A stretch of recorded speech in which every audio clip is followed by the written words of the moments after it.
What about the role of claims history? How does that affect premiums? If you have a wildfire and it's considered a catastrophic event, oftentimes that won't impact your rates. Water claims are probably the worst because even if you open a water claim and you close it and there is no payout because you say, okay, well, that's less than my deductible. I don't really want to, deal with a claim. Well, now that claim actually still counts against you.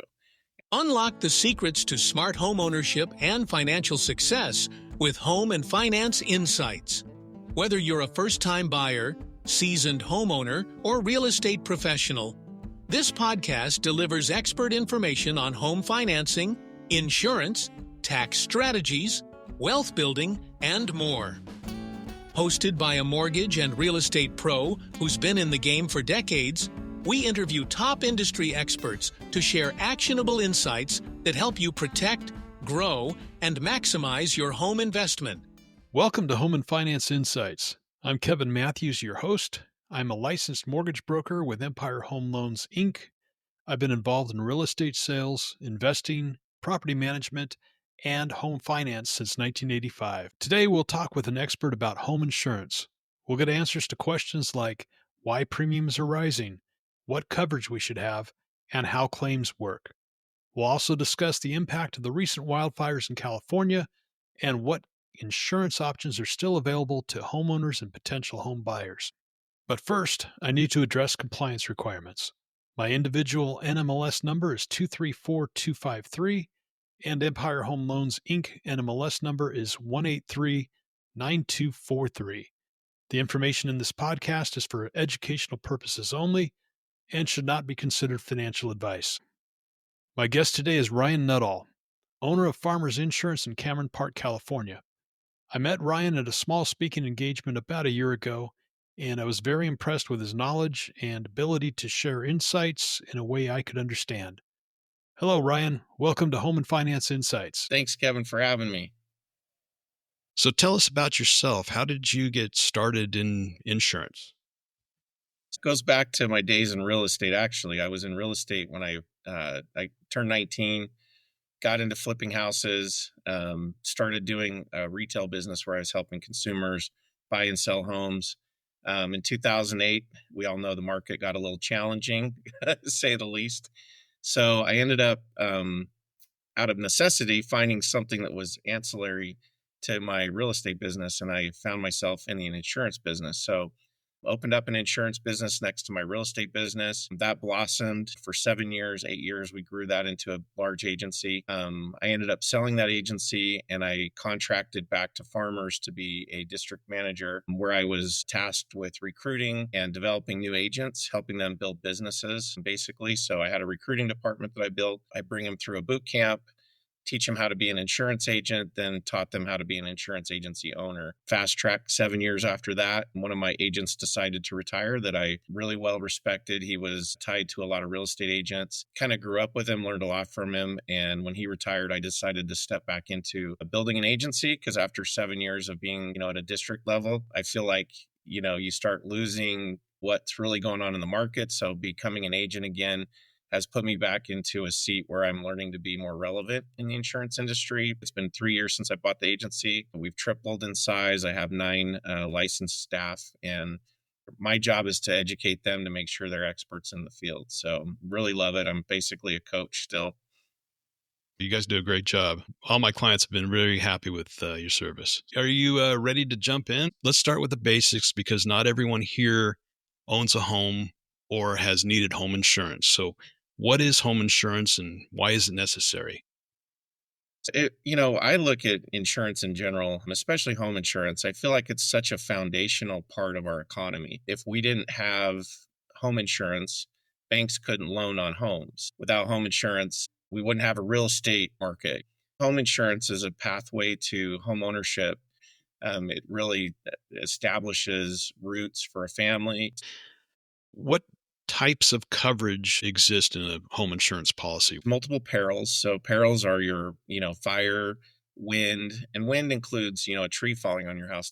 We have water claims. We have liability claims. Think about personal injury with social media. If you post something on social media and offend somebody and you get sued, your home liability could step in with the right endorsement and take care of that lawsuit for defamation of character. I've seen all kinds of different claims: dog bites, trampolines, swimming pools, drownings, things like that with theft insurance. If theft isn't just, somebody coming into your home and stealing something, but it actually extends to your vehicle. If you have personal property in your vehicle and somebody breaks in and steals your $3,000 laptop, that's actually a home insurance policy that would cover that. If you have, you lose the diamond in your ring, that's mysterious disappearance. That would be something that your home insurance could possibly offer a coverage for through a jewelry floater. So there's multiple coverages and multiple perils on the home policy. Obviously, the dwelling coverage is the most important. That's if, something happens and your home burns down. Also, your contents, your personal property. That's basically turning your house upside down, shaking it out, everything that falls out. That is your personal property. That's what is covered under your home policy. And oftentimes you really look at a closet full of clothes, it's $5,000 to $10,000 worth of value. So people don't realize how much personal property they really have. If you have a storage unit, you need to make sure that it's extending to that storage unit. So anything off-site you have coverage for. So liability, wind, fire, hail, water claims. So it does quite a bit.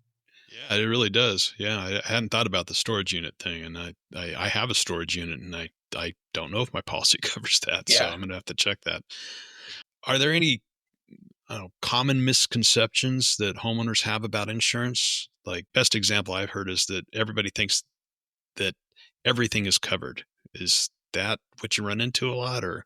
Yeah, when I was back to when I was a district manager and I'd sit on these big fire claims, we did have a situation where somebody had 10 ATVs, probably close to $100,000 in ATVs, and they thought that was covered under their personal property. So anything with a title on it and a VIN number typically needs to have its own insurance policy. It's not considered personal property. However, tractors are a little different. They don't have titles. And so you have to make sure that's on your home policy. And then does it extend when it's off property? So if you take it to your neighbor's house to help them with something, is there coverage for that? So there's a lot of things I've seen where we didn't have coverage because people didn't understand what the difference between personal property was and what is something you need to insure on a specialty product. That's usually the big one. I find that, people often ask, is this, ATV or my golf cart? Golf carts don't have titles. So that would actually be personal property. But now if you live in a golf neighborhood and you're driving down the road, do you have liability on that? So you have to make sure that's endorsed. Wow. I used to have a truck camper that I would keep off of the truck when I wasn't using it. That doesn't have title because it's attached to the truck when in use. That would fall into that category too. That would actually be an upgrade on your truck because there's actually coverages that for add-ons for, tires and wheels, upgrades, things like that. There's usually an automatic $1,000. And then if you need more, then you can increase that. You can cover as little and as much as you want, really. Just depends on what you want to pay for it. Most of the people I talk to, they want to know what affects the premiums going up. So this is actually a good time to ask that question because there's been some new rate making rules that have changed in California that do impact homeowners' costs. First of all, the determination of what your house is going to be insured for, we use what is called a replacement cost estimator, RCE. So basically, when we do a quote, we have to build out your home in a system, and it will give us back a number that says this is what replacement cost is on your home. A lot of times when the real estate market's depressed, you're insuring it for more than what you can replace it for because you can go buy another home for less than it would cost to actually build that home. When the market's really strong, a lot of times you'll insure it for less than what the market value is because we are replacing the home on the land. We're not insuring the land. We're actually just rebuilding the home. So if you look at the Bay Area versus, El Dorado County, you're going to see almost the same reconstruction cost estimate come out for a home that may cost 3 times as much down in the Bay Area just because that land is more expensive. But we're insuring the home to be rebuilt on that property. And since the land doesn't burn, we will have some cost to remedy the land to get it prepared to build on because when a house burns, you have all that debris that needs to be removed and oftentimes cleanup that has to happen. But for the most part, the replacement cost estimate is going to come out for what it costs the insurance company to rebuild your home, whether it's 250, 300, 400, 500 a foot. So it will change in that regard because labor is a little more expensive in the Bay Area than it is up here. So that will bump the replacement cost estimator. But that does have an impact on rates. The two biggest factors on rates is there a fire hydrant within 1,000 feet? And is there a fire department within 5 miles? If you have both of those, typically it's anywhere from 20 to 50% less in cost. If you're missing one of those, it will be almost 20 to 30%, 40%, some cases 50% more to insure that property. So those two have big impacts on the cost of insurance. Theft, like crime areas, will have a higher rating, especially for auto insurance too, because we figure there's going to be more burglaries and break-ins and theft. Do they do this by zip code? So every company does use different fire maps. They use different saturation methods. They use different ways of calculating what the risk cost is going to be associated with. But yeah, for the most part, every carrier does it differently. So it's really hard to blanket one statement to cover what everybody does. What about the role of claims history? How does that affect the premiums? Good question. So there's a difference between frequency and severity. So a severe claim would be if you have a wildfire and it's considered a catastrophic event, oftentimes that won't impact your rates or your eligibility. Water claims are probably the worst because even if you open a water claim and you close it and there is no payout because you say, okay, well, that's less than my deductible. I don't really want to, deal with the claims, close the claim.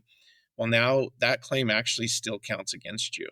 And so we always are very cautious to at least explain how water claims work, because if somebody asks us about opening a claim, we have to actually refer them to the claims department to open a claim. We can't coach people into opening or not opening a claim. So we have to educate them on the front end and just let them know, hey, if you have, 3 or more water claims, oftentimes you can't even find a carrier that will write that policy. One or more is going to cause your rates to be higher. If somebody has a water claim and they call you, then you are obligated then to report that? Technically, I'm supposed to just say, contact the claims department. I can't really get into claims. Maybe reach out to a plumber, have them come out, or have, one of the companies that works with water damage or smoke damage or fire damage, have them come out and look at it and then decide with their advice, is this worth opening a claim for? Is this at the threshold of your deductible?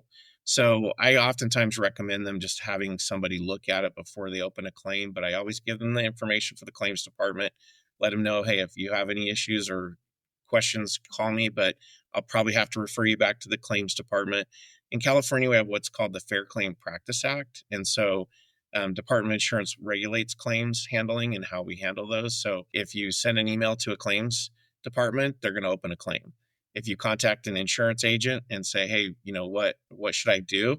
We're going to say, well, you should call claims and get that started. But maybe before you do, look at it, have somebody look at it. Let's just say somebody has $1,000 deductible and their water claim might be $6,000 or $7,000. It may not be a good idea for them to call the claims because they're going to probably pay that difference up in premiums over the next few years, I would assume. Absolutely. Right? Yeah. Some companies have claims-free discounts. So if you lose that discount, it's sometimes 25, 30%, and it's 3 to 5 years to get it back. So you can see how quickly the $2,000 coverage that you might receive is going to unwind, and you're going to end up giving that back to the carrier. Exactly. Okay. Got it. What about things like home improvements or upgrades? How does that affect premiums? Oftentimes it's solar panels. Everybody's getting into solar, so they need to make sure they call their agent. Hey, we've added solar panels. Is it on the house? Is it attached or is it detached? Because it's treated a little differently. Home improvements, make sure it's permitted, because if it's not permitted, the carrier can't replace that square footage, because they're going to go back to what the county records say as far as square footage goes, and that's what they're going to base the replacement of that damage on. So I've had people that have had 500 square feet add-ons that don't have coverage because it's not included in the building permit. We see a lot of that with homes where, especially up here, where there's, most people have some land and they'll add on without permits, but it can come back to to hurt you later. So I Or see. converting a detached garage to an ADU. So that's happening a lot now because of cost of rentals. So Right. those things you want to talk about, because when you add a stove and and a kitchen, that changes the risk. And so sometimes you can add it onto your existing policy. Sometimes you have to write a new policy. Occupancy type could change the way you write that policy, because some carriers will do non-owner occupied, some will do owner occupied, some will do both, some will be short-term rental, some will be long-term rental. So that changes the carrier options too. So a little bit to think about with that. I will say, back to claims when you're talking about, rehabilitation on a home. So if you're putting a new roof on, and let's say, 2 years later, you have a big rainstorm and there's some water damage. If it's a workmanship issue, that's actually not covered. So you want to make sure that when you're getting things done in your home, that there's some kind of guarantee from the builder, just because if there is a workmanship issue, I had this happen to a client down in Granite Bay. They did put on a new roof. The wind and the rain was going sideways, and some of the stuff, the way it was done, wasn't done correctly. Had quite a bit of damage and wanted to file a claim. We went through the conversation about, is it workmanship? Because I've seen workmanship be declined, and it's a water claim. So again, it's going to impact their claims history, their what they call a clue history. And so luckily she went back to the roofer, and he was able to take care of the problem. Still on claims a little bit. I've heard that if you have things like dry rot or mold or termites, that's not covered because it's not how should I say this? It's a long-term thing that's been going on versus a sudden event. Am I understanding that right? Yeah, so perils are what you have to apply it to. So what are the perils? So typically a home policy covers fire, wind, hail, water, theft. So infestation's not a covered peril. And it's actually a maintenance issue, because technically you're supposed to remove the dry rot, replace it, repair it. Just think of an insurance company. A carrier is not providing a warranty. They're providing a policy that is for certain specific perils. And a lot of times it's based on what banks require and what that policy is meant to do. It's meant to be, a sudden act, right? So a tree falls on your house, there's no preventing that. Unless you knew that tree was, needed to be removed, the carrier still can't get out of paying that claim just because you didn't take care of that tree. That tree fell and it was because of the wind. But when it comes to infestation, happens in autos too. Auto insurance, we have, rats that go into a car that's been sitting a while and they eat all the wires. That's not covered. That's actually a rodent issue that's excluded specifically on an auto policy. So, what steps can homeowners take to prevent costly claims? I mean, we've already talked about a little bit about it. Talking to your agent first, make sure you understand your coverage. But are there any other tips that Yeah, if you're we should purchasing know? a home, I highly recommend a home inspection. Figure out what is right with the property and what is wrong with the property, because oftentimes we get excited to buy a home and we don't do that. We don't spend that $400 or $500 or $600 for a home inspection.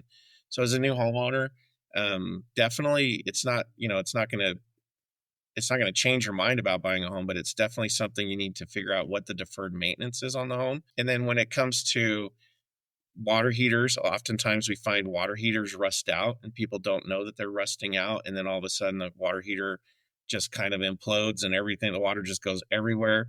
That's actually not a covered item either, because it's really not a sudden burst of water. It's actually just a maintenance issue. Imagine a water heater that's up in the attic and it goes out and floods your downstairs. It comes through the ceiling. It causes all kinds of damage. Then you have to worry about mold issues because you just lost 100 gallons of water that was sitting up in your attic. And if you have an option to put the water heater outside in a garage, that's typically safer. Also making sure that you're maintaining the little P-trap on your heating and air conditioning unit, because that'll back up.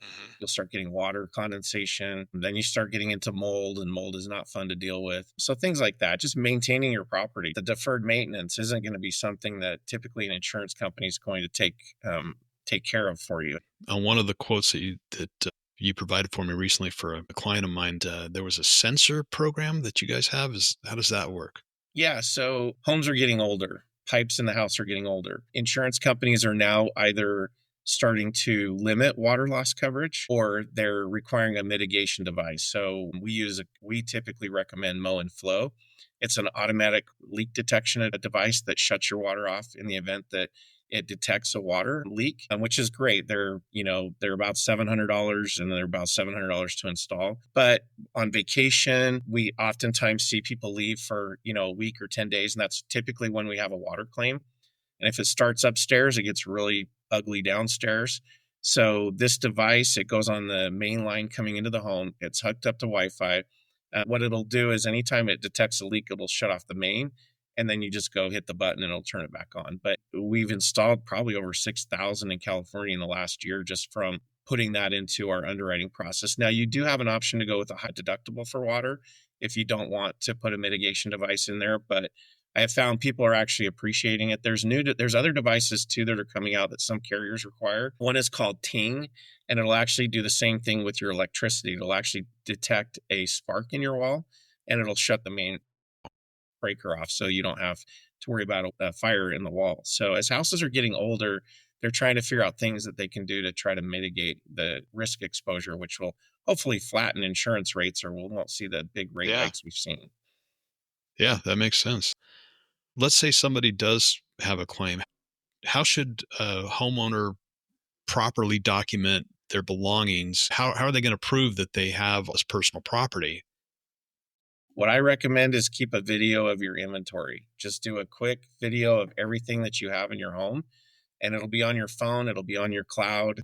Email it to your insurance agent if you want it off record, or email it or if you want it in their documents, or email it to yourself. Oftentimes I tell people, if you just take the video, email it to yourself, you always have it somewhere in case you lose your phone. But I find that if it's in the phone, typically it's pretty easy. Now, adjusters are trained to see what remnants are on the ground, and they don't really take inventory on personal property unless it's things that are a little suspect or specialized.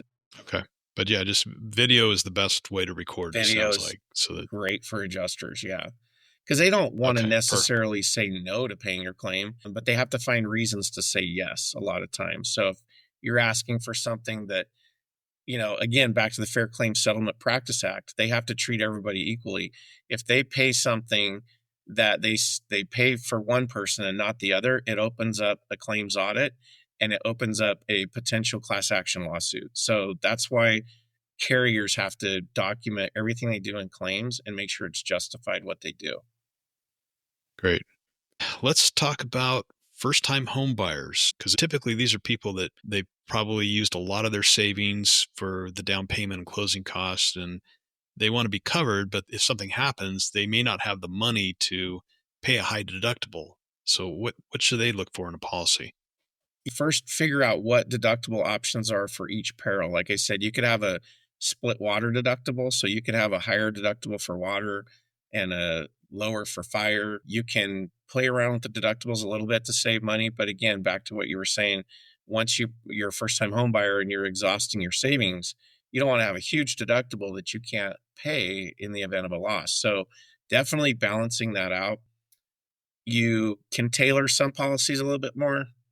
Some policies are pretty much fixed on the way they're structured, but I would definitely, as a first-time home buyer, when you're going to look at properties, get insurance quotes first. Save yourself time, because in this market, with the limited carriers we have, especially in high fire severity areas, which starts in El Dorado County, Amador County, Placer County, basically the foothills.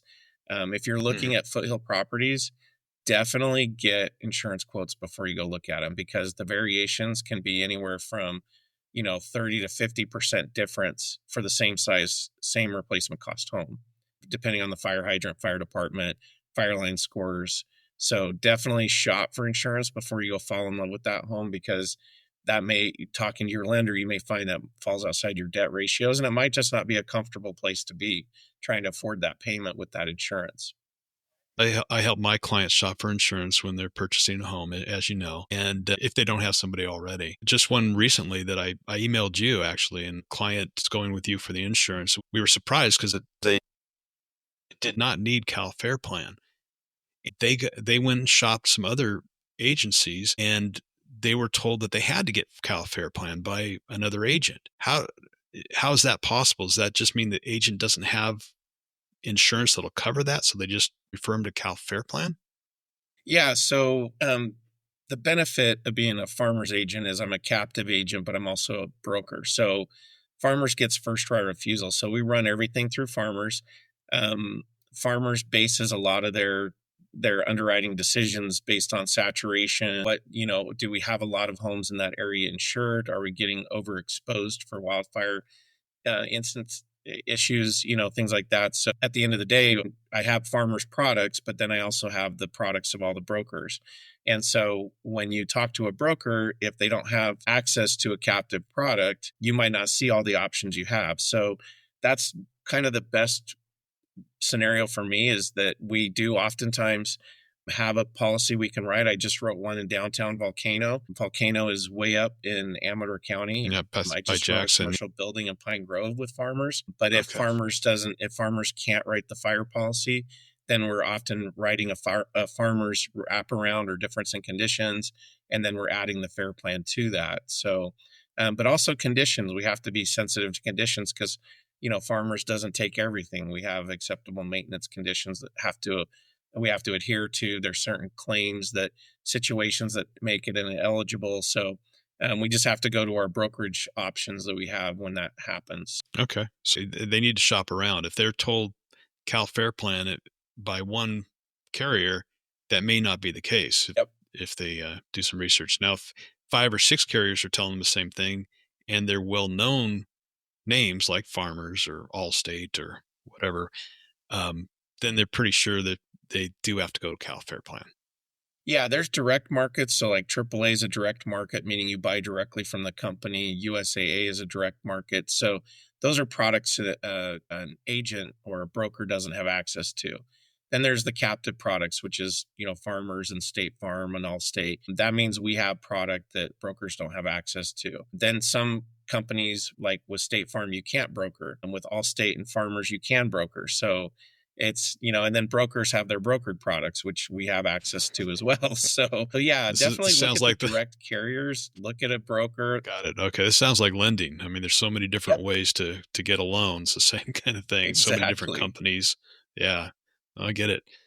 Okay. So most of us, we don't keep up with the cost to build a home. We don't know what those numbers are, or potential liability costs if someone gets hurt on your property.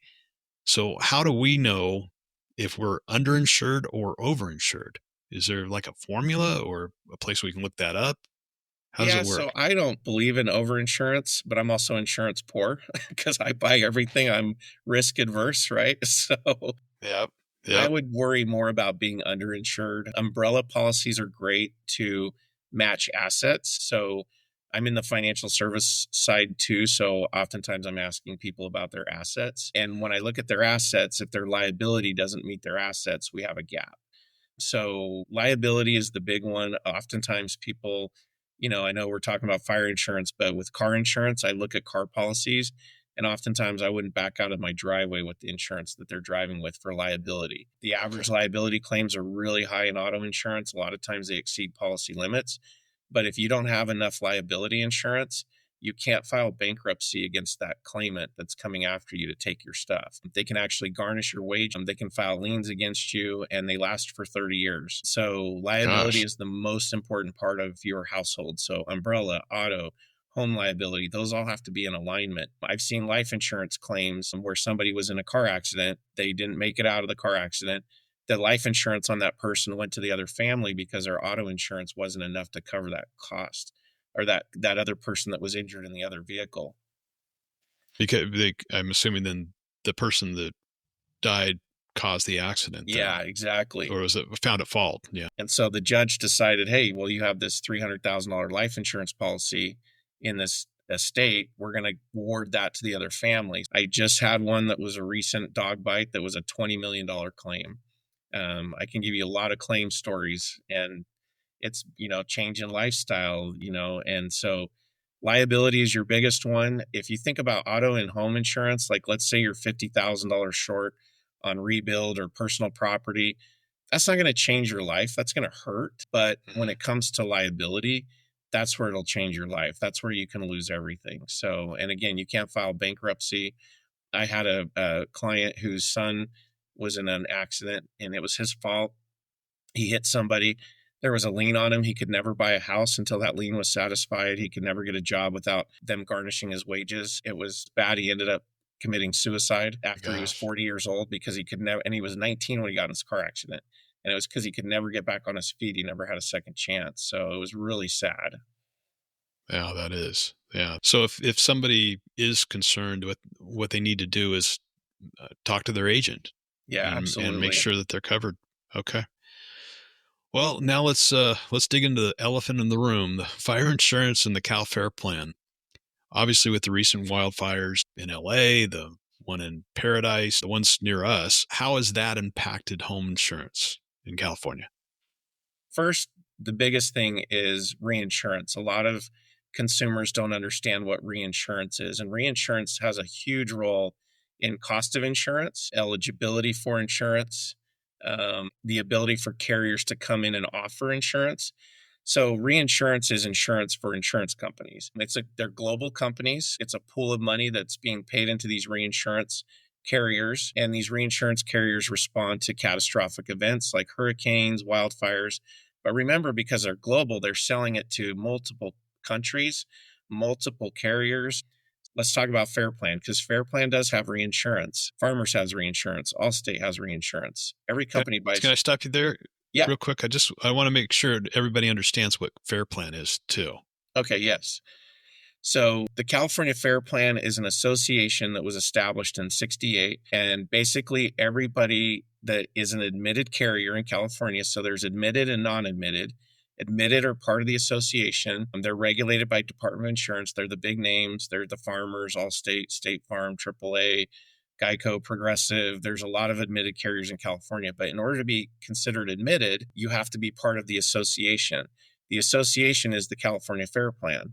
And so what happens in the event that they can't provide home insurance to a client, Fair Plan is meant to be last resort. Many states don't have Fair Plan. So we're actually very blessed to have Fair Plan because it would be very difficult to continue to maintain home insurance in California without it. A Fair Plan policy covers fire and wind. It doesn't cover water, doesn't cover liability, doesn't cover theft of personal property. That would be a separate policy that you purchase. We call it a difference in conditions or wraparound. And we've seen a lot of companies leave the state because the exposure for wildfire. So in the Palisades fire, Fair Plan had about 5 to 6 billion in losses, and they had about 800 million in the bank. So obviously there's a disparage there, right? How are they going to pay claims in the tune of 5 to 6 billion dollars when they only have 800 million in the bank? So a couple things that Fair Plan can do. So Fair Plan did go to their reinsurance company, and the reinsurance company, I believe, paid close to $5 billion of the losses. If you look at most major wildfire events in California, I would say it's very similar in most carrier situations where the reinsurance company came in and paid, say, 75% of the loss. So the insurance companies are getting limited to 500 million or $1 billion or $2 billion. That becomes their deductible, let's call it. And then reinsurance steps in and picks up the rest. So Fair Plan had money from their reinsurance company that came in and paid a majority of it. They also had money in the bank. And then now, as an association, what they do is they go and they assess all of the admitted carriers for the remaining amount. So I believe they assessed the carriers for about $1 billion. And so that assessment came back over to Fair Plan, and that's how they continue to pay claims. They also got a line of credit, I believe, from the California Infrastructure Program or Fund just for backup, but they ended up putting money back in the bank. They paid claims. And so if you think about the situation Fair Plan's in, they're very strong as far as being able to pay claims because every insurance company out there that's admitted in California is backing the Fair Plan or backing the association, a member of the association, which is the Fair Plan, which is going to be your fire coverage. So these fires, the way they're going to impact premium is they're not just going to impact the Fair Plan or the companies that got hit by the fires. They're going to impact every part of the industry, every carrier, because carriers had to pay these assessments, which are going to obviously get trickled down to the consumer. But at the end of the day, Fair Plan survived the Palisades. It'll survive the summer fires, but that's what Fair Plan is. So that's a Got lot it. of information, but that's how reinsurance and insurance carriers operate together. So reinsurance is insurance policy for the insurance carriers. Yep. Yep. And then as Okay. far as the new rules that have changed in California with regards to rate making, there was a time where the carriers in California could not price insurance products based on cost of reinsurance. Well, that's changing. They're actually able to charge based on their reinsurance costs, which makes sense. But they also used to have a cap on what they could increase their rates at in home, in auto, and pretty much everything else. And they're removing that cap. It was a 5.9% rate cap every year that the carriers could increase during each policy period. They can raise their rates based on what they need so that they can stay healthy and stay part of California market. And so that's going to draw new companies into the market. Hopefully it's going to help reduce saturation, which saturation is the biggest enemy of an insurance company. They don't want, 25% market share in one zip code, because obviously when the fire comes through, they're going to have the most exposure. And the idea of insurance is to spread risk. And so by being able to make some of these changes that are going to bring in other carriers, that's going to hopefully get the Fair Plan exposure down. Fair Plan has to get back down to where they have less than 15% market share. In some areas, it's up to 50% market share. So they're trying to draw carriers in. More carriers create more competition, create lower rates. Anything else that you should add about this? Just technology in general has changed the game a lot too. It used to be an insurance agent could go take a picture of a home and say, hey, look at this, Mr. Underwriter. I know you're saying no, but look at what they've done. Look at the tree work they've done. Look at all that. It's not as friendly that way anymore. They're using more satellite imagery. The satellite images now can read how much moisture in your plants, how much fuel on your grounds. They're using predictive model now, which was allowed through some new rate making rules. Predict model is going to tell carriers, do I have to worry about a fire in 5 years, 10 years, 20 years? They weren't allowed to do that before in California. Now they can do it. So all this landscape is changing just the way insurance is being offered in areas. So just find an insurance agency that has knowledge, can help you navigate, and who's staying on top of legislation, on top of carrier options, because at the end of the day, it's become way more complicated, and it's no longer calling a 1-800 number and trying to get somebody in another state to understand what you're dealing with. You need an insurance agent to advocate for you. I used to think insurance agents were going to be replaced. I think they're more valuable than ever before. Yeah, I know you need that in between person to help you through this. I get it. Definitely. It's complicated. Yeah, sure seems like it. So, strategies for homeowners that are in high-risk fire areas. For example, my friend Bill wanted me to ask you this question. He lives in a high fire danger area with a home on 5 acres. And can he get any breaks if he does make his home fire safe and has water storage with a pump, that kind of thing? Does that factor into it at all? So it used to. Now they want a fire hydrant that's publicly fed. It used to be if you had a river or a swimming pool, they would consider that a fire hydrant because they could pump it out. But because of recent events, now it's a fire hydrant and it has to be publicly supplied. I have one neighborhood that has gravity-fed fire hydrants throughout the properties, and there's probably 100 homes in there. They're certified. The fire marshal has said it produces a certain amount of pressure, which is eligible for a fire hydrant credit, but they don't get it because it's gravity fed. So with regards to just the future, I go to a lot of fire safe council meetings. They are probably the best grassroots effort to help homeowners get the compliance for the defensible space. Defensible space is becoming a big subject. If you go to the Fire Safe Council websites, you can find that there's information about defensible space and fire hardening. So right now they're working towards that zero clearance area where it's the 0 to 5 foot of your home where there's no combustibles. And then 5 to 30 feet, there's limited combustibles. And then 30 to 100 feet, that is going to be a little bit less combustibles. But there's certain things you have to do to prepare your home for the defensible space. And CAL FIRE is basically helping homeowners get their defensible space done. So they have a officer that will look at it, Fire safe councils are having volunteers trained to go through the process to prepare people for that fire inspection when you sell your home now in high fire severity areas. AB 38 is the legislation that says you have to have defensible space at point of sale, or the homeowner that takes the home can take the responsibility, but they have anywhere from 6 months to 12 months to get that done, depending on your county. So just get involved with fire safe councils. If you don't have one in your neighborhood, you can go to the main county fire safe council and talk to them. Sometimes there's money available for them to help you prop up the nonprofit. They help you with quarterly meetings. I go to probably 2 a month and talk about the insurance market. And if you're a FireWise community, which typically is helped and done and created, supported by Fire Safe Council, there's a FireWise community discount, which is 15%. And then the home hardening is another discount. And both the wraparound, the difference in conditions, and the fair plan typically have discounts for both of those. We're going to have to do it as homeowners. And the defensible space and home hardening, there was a video of a firefighter that didn't lose his home in Grizzly in the Caldor fire, and his home was defensible space and fire hardened. He had all his game cameras set up. It showed all of his neighbors' homes burning down. He went back, nothing touched his house and didn't touch his trees. Okay, so you're saying do it organically, and if you're in a neighborhood with high fire danger, then the neighbors ought to get together and try to develop their own fire safe community. Yeah, they have chipping programs. They have grants sometimes for some areas. There's a big Weber Creek project right now that is getting a lot of money from the federal government for defensible space and fire hardening.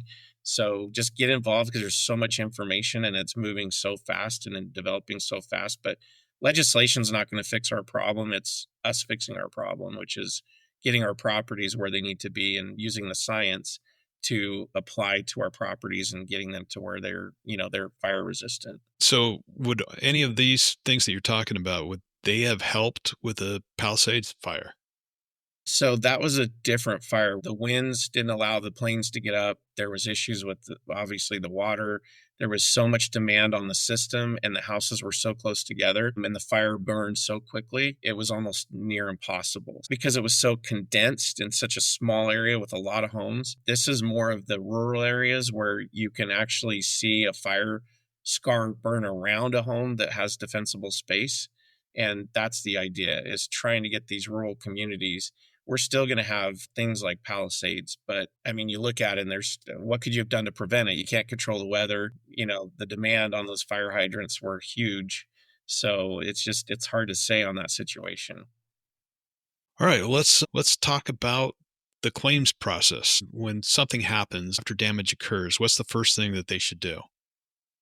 So contact your agent or claims department, get the claim opened, and also get a hold of a service master to get out there. One of these companies that do work with the insurance companies, there's several. There's ServPro, Service Master. I use the word Service Master because I have a Service Master local that I use all the time. As soon as somebody calls me, I typically say, all right, what's the problem? All right, we need to get Service Master out there. They'll just dispatch somebody out there to start mitigating damages. And then we get the claim opened. And then from there, we have to wait for a claims adjuster to get assigned. If you have a 1-800 number, you might get a phone call at some point. If you have a claims department that's local, typically it's boots on the ground, they'll show up and just get the ball rolling. Obviously, the next thing is, where do I move? Like if I can't move it, if I can't stay in my home, what do I do? So you have loss of use, which you can open up right away, and that can start paying for your hotel or your VRBO or whatever it is that will help you get reestablished somewhere. If it's a big catastrophic event, it could be a few days before you hear from a claims adjuster, but they will typically start putting money in your account for clothes, for food, for shelter right away if you have a good claims department. So claims is where the rubber meets the road. Are there any common mistakes that delay or reduce claim payouts and such that people ought to be aware of? Just response. When you get the call, make sure you call back. Remember, claims adjusters are typically handling 100 claims at a time. The adjusters have texting options, email options, phone call options. The texting seems to get a quicker response because they can handle multiple texts at a time versus being on the phone for an hour. I see people pack to-go bags, like something that's ready to go if something were to happen, especially medications, because it could be a while before you can get medications refilled at your front address that says we're vacated, so you don't have to waste firefighters' time going to knock on your door to see if you're there. Those are big things that help with the first responders. And that's stuff that Fire Safe Council really advocates is, what do you do in an emergency? How do you communicate with the fire department so they can keep moving and working and doing things versus chasing you down to make sure you're out? All right. Well, I think we're going to wrap it up then. Is there anything else that you want to share with our audience, or I think we you've covered a a lot? Okay.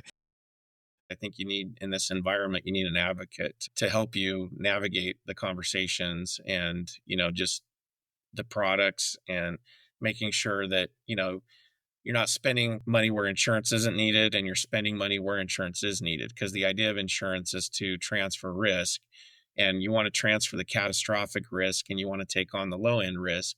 And that's where you can save money. We call those, deductible savings plans and things that you can put that money back to work for you. So you're not spending money where insurance is needed least.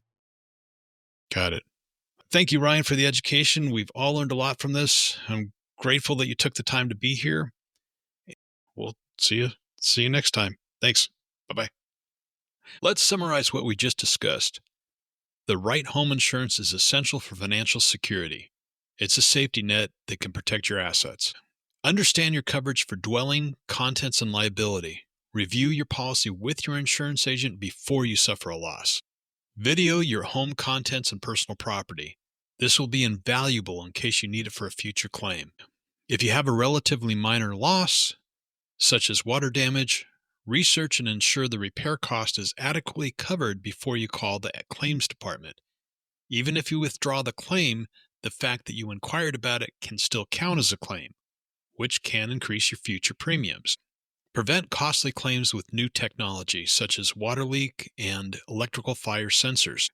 Prevent wildfire exposure by implementing defensible space strategies and home hardening. Contact your local Fire Safe Council for tips and guidance on becoming a fire-wise community. Recent deregulation may lead to more insurance companies in our marketplace, increasing competition, potentially stabilizing or lowering premiums. If you're looking to purchase a home, get a home insurance quote prior to making the offer. The cost can vary greatly and it could affect qualifying. Shop your policy.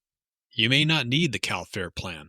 Some insurance companies can offer lower priced alternatives to the CalFare plan that your current carrier may not have. The concept of insurance is to transfer risk.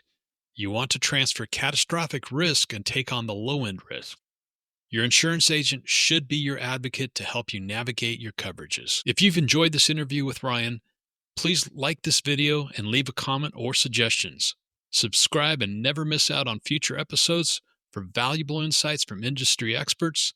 And thanks for watching.